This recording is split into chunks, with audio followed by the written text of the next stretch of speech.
Hey guys, I've been really busy. I haven't had much time to do any videos at the shop. We've been swamped and short-handed for a couple of days, so this car I really wanted to get on video. So it's kind of a crazy environment, and sound quality on the video wasn't the best because of well, the car running and all the other noises, and I didn't have time to hook up an external mic. And in any case, I wanted to go over things here so that you can hear me and know what we were dealing with the vehicle. It's a 2006 Volkswagen Jetta with a 2.5 inline 5-cylinder. This video, I thought this car was a really another really good example of getting a car and looking for direction for diagnosis. Okay, what we had with this thing, as the customer stated, the car ran bad, ran horrible. He was right. I don't actually know how the guy drove this thing to the shop. It ran bad in park. In drive, it was hardly drivable. The trans wasn't shifting. He was driving it like this for weeks, he said. So I don't know, but this car ran horrible. I wouldn't want to take it around the block in the condition it was in when it came to us. But that aside, I wanted to get on with how we went about diagnosing this thing. So what we found. But the first thing we did actually was to retrieve codes from the vehicle. Check engine light was on, of course. We had multiple codes in this thing, including misfires, I believe, on almost every cylinder or every cylinder. An air leak code. I think something else actually too. But the point is that you have to look at the big picture, right? A lot of places, if a lot of guys would have gotten their hands on this car and saw that they had multiple misfire codes, and immediately threw plugs and coils in this thing, or whatever, tuned it up. Bad approach. They would have spent a lot of money on the car and fixed nothing. All right, you have to know what you're aiming for here when you have a car like this. Those misfire codes that were in this vehicle were brought on by something else. The transmission not shifting was brought on by something else. Not a bad transmission, not a transmission problem at all. So the code that you would be chasing on this vehicle was air leak, intake air leak detected. That's where you would be. How do you know that? How do you know what to chase? Well, I would have to say that comes down to experience and maybe even a little bit of luck sometimes with certain things. This car here, the way it was running, it sounded like a vacuum leak, like it was, sucking air someplace. But you couldn't really tell, by listening. You couldn't really, hear the leak, but you could tell the way the car was running.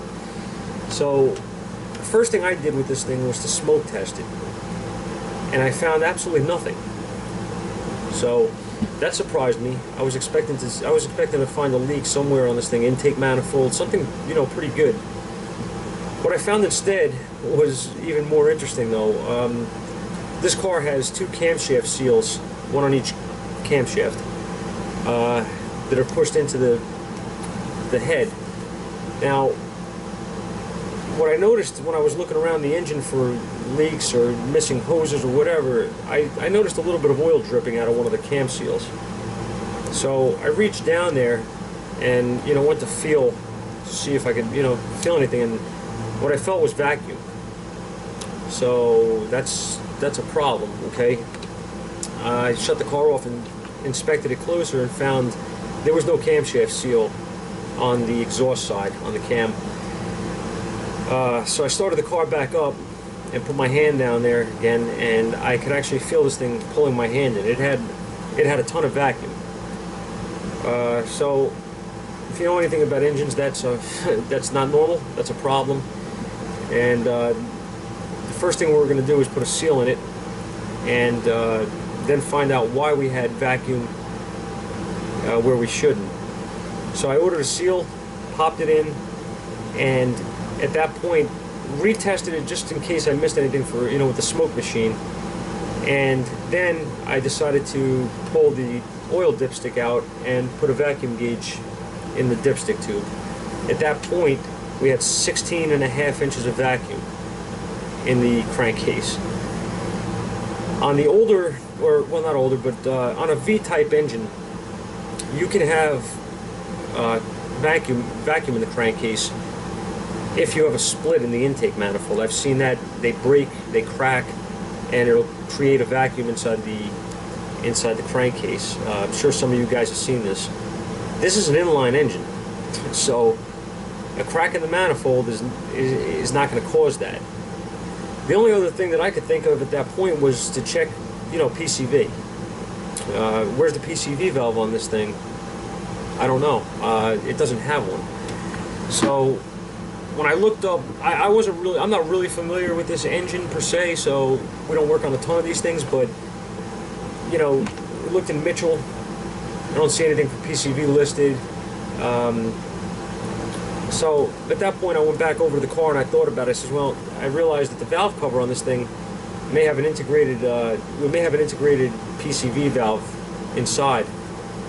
So sure enough, I pulled a hose off. There is a line going to the valve cover, which I at first thought it was just a breather tube or something. I pulled it off, and the car immediately stalled. I felt a vacuum in that hose.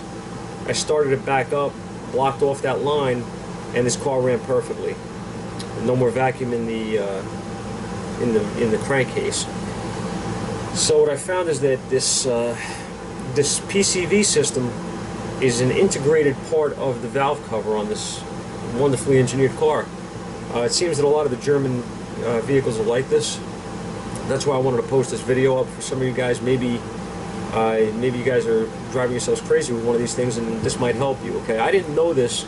I knew that they had such things on these cars, but I didn't know that this particular model and engine had this setup. So I was going along like I would any other car, checking things systematically, and this is what we found. So in making things short here, we had to change the valve cover. There's no way to replace or repair the PCV itself. You have to change the whole valve cover.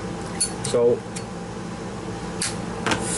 we bought one from Volkswagen, ordered it, comes with the gaskets, nice setup, not hard to put on, and that's it. And we put it together, and the car ran beautiful, and everything worked out. We cleared the codes, we drove the vehicle, and we had no more issues with anything. Trans was shifting, no misfire codes, and that was that. So, like I said, I just wanted to show you what we went through, and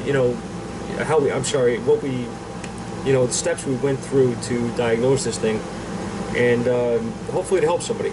So the video, again, bear with me, the place was busy, and I didn't have my external mic hooked up on the camera, so the audio might be a little bit difficult to hear. I'm sorry about that, but I hope you get the drift out of it by watching the video and what I'm telling you here, and I'll see you guys soon.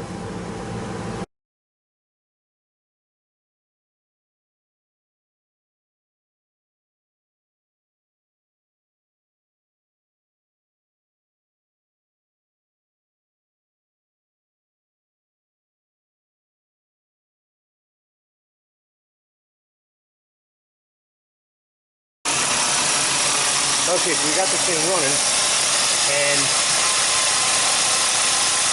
as you're going to see here, you can hear a leak, you can hear something, it sounds like a leak. Okay. Doesn't affect anything, apparently. Alright, so here's where we're at. We have a leak, apparently. Smoke test really found nothing.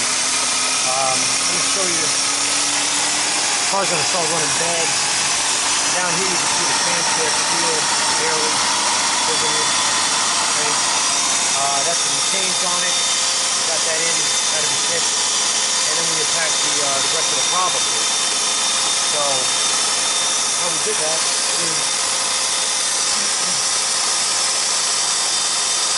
we put a vacuum bead oil dipstick tube, and as you can see here,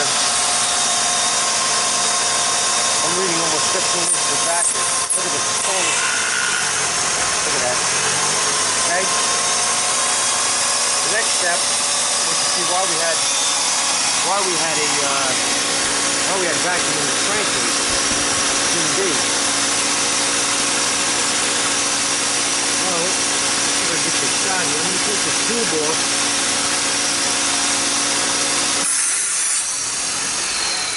I'm gonna block it.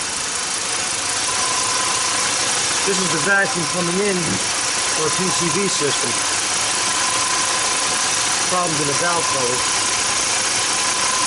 So we're going to change the valve cover out on here, put everything back together and see how she runs.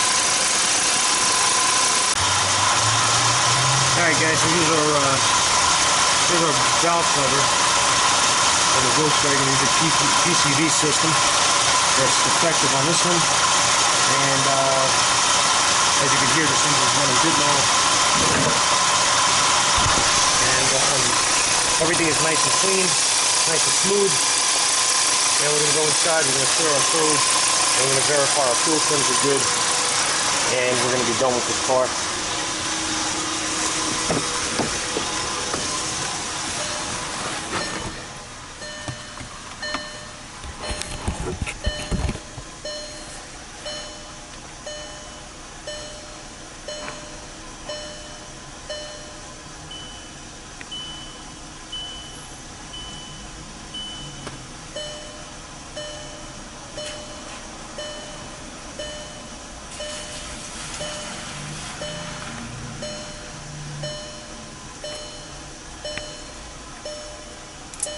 You can see this thing is idling perfect now. We're at 800 RPMs or so. Runs very well. This gentleman should be very happy with this car now.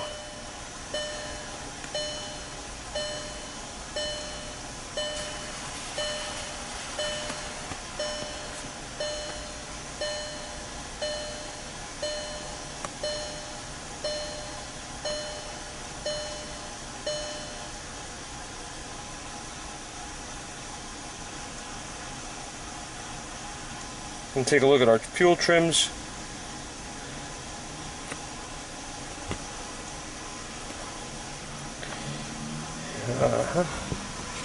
And as you can see, very nice. You can actually graph these and see we were right around 0 on these trims. And this is going to be a happy running car. So guys, I hope I shared something worthwhile with you today, and I'll see you soon.